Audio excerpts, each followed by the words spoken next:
حبیب اکرم صاحب، میں سب سے پہلے تو چلے بنیادی بات ذرا آڈیو پر آ جائیں. آپ بحیثیت ایک صحافی کہ آپ کو لگتا ہے کہ یہ آڈیو لیکس یہ کنسرن پرائمریلی تو شاید اس حکومت کا ہو. پرائم منسٹر نے کہا، شہباز شریف صاحب نے نہیں ہونا چاہیے، یہ غلط ہے، سب کچھ ہو گیا، لیکن سم ہاؤ یہ زیادہ کنسرن بن گیا ہے عمران خان صاحب کے لیے، اور وہ شاید کچھ تھوڑے سے اس سے پرٹربڈ بھی نظر آتے ہیں. انہوں نے کہا ہم عدالت بھی جانا چاہتے ہیں، کچھ شاید کمیشن یا جی آئی ٹی بھی اس کے اوپر وہ بنوانا چاہتے ہیں.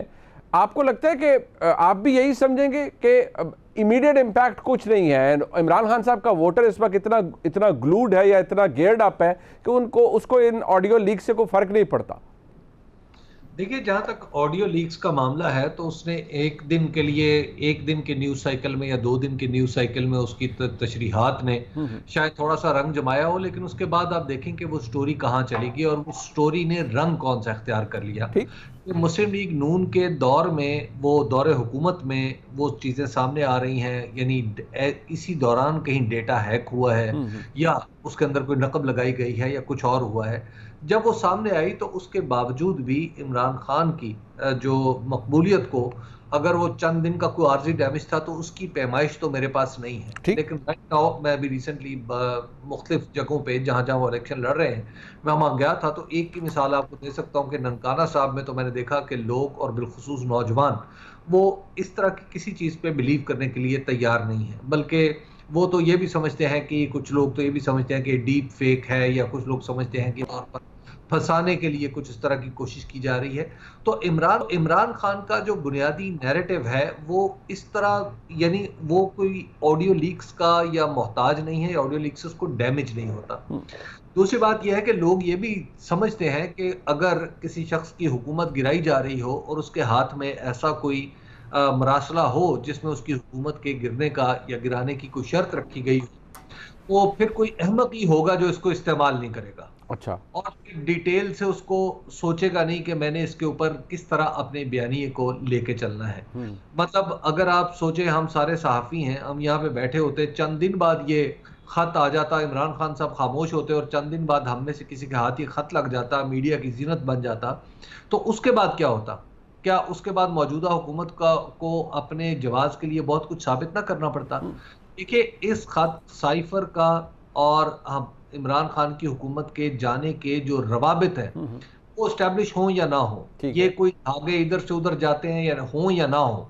اہم بات یہ ہے کہ واقعات کی جو زمانی ترتیب ہے وہ یہ ثابت کرتی ہے کہ ان دونوں کے درمیان کوئی نہ کوئی ربط ضرور ہوگا. ٹھیک ہے، ایک امکان کے طور پر ظاہر آتے. تو لہٰذا عمران خان کے بیانیے کو اس سے مجھے نہیں لگتا کہ جو بہت زیادہ ڈیمیج ہوگا. یہ بڑی وائٹل بات آپ نے کی کہ شاید عمران خان صاحب کا ووٹر ہے وہ اس چیز سے امپریس یا وہ ہے ہی نہیں، یا اس کو یہ انفلوئنس کر ہی نہیں رہی کہ کوئی ایسا کوئی آڈیوز ہیں نہیں ہے، بلکہ وہ شاید اس بات پہ زیادہ توجہ دے رہا ہے یا اس پہ بلیو کر رہا ہے کہ شاید کوئی ڈیپ فیک جو بھی ٹیکنالوجی ہے واٹ ایور وہ استعمال کی جا رہی ہے اور سب کچھ ہو رہا ہے. ایک بات جو کہ میں نے وڑائچ صاحب کے سامنے بھی رکھی، سیاسی منظرنامے کے اندر میاں نواز شریف صاحب کی بڑی ایک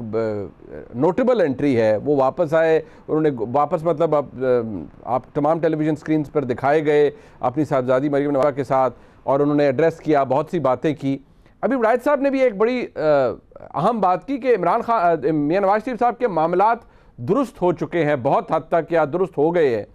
تو یہ بات کتنی وریسم ہے عمران خان صاحب کے لیے آپ کے نزدیک کہ میاں نواز شریف صاحب کا جو محض ایک ٹلٹ ہے وہ عدالتی فیصلوں کے اوپر ہے یا عدلیہ سے ان کے گلے ہیں، لیکن اس وقت وہ پاکستان کی اسٹیبلشمنٹ کے حوالے سے کوئی بات نہیں کر رہے، جبکہ میاں نواز شریف صاحب کا گلہ یہ رہا ہے کہ 2018 کے اندر یا اس سے پہلے کے جو معاملات تھے اس میں مقتدر حلقوں نے بڑا ایک نوٹیبل کردار ادا کیا تھا. جو ایک دفعہ میں اس حوالے سے نا سہیل وڑائچ صاحب کا ایک فقرہ کوٹ کروں گا جو انہوں نے کسی پروگرام میں آج سے کچھ عرصہ پہلے کہا تھا. انہوں نے اینکر کے سوال کا جواب دیتے ہوئے کہا تھا کہ پاکستان کے اندر قانونی فیصلے بھی حالات کے تابع ہوتے ہیں، اور جب ایک خاص ماحول بن جاتا ہے تو قانون کے فیصلے بھی اس طرف چلتے ہیں.